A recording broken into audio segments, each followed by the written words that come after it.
So, etong slacks, kanina ko to nabili sa Terra Nova. There.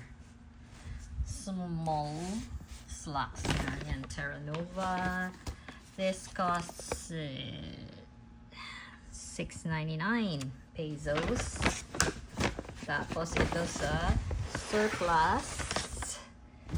Para may record ako ng mga binili ko pang Japan. So, itong cardigan. Ganda eh. Terno nito, oh. See, oh, ng slacks. Kaya ako binili. Nauna akong binili yung slacks.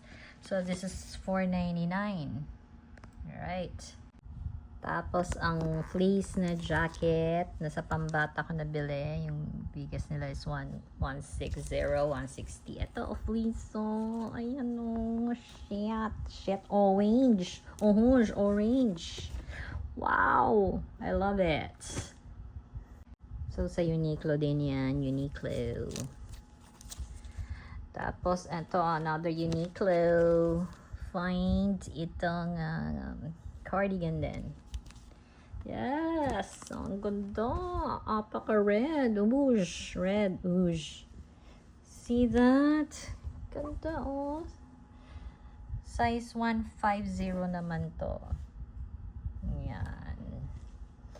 Talaga ba dapat 160? Okay. 150 lang to.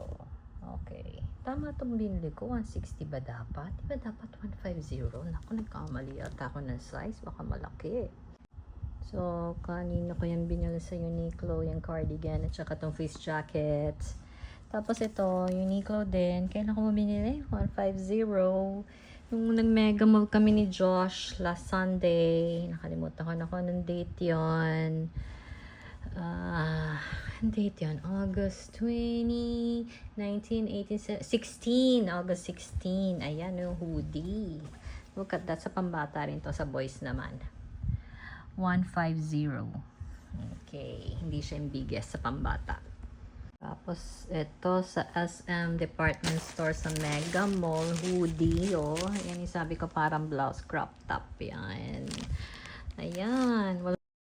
And last but not the least, ito, Pull and Bear na puffer jacket or down jacket. Medium. Ayan.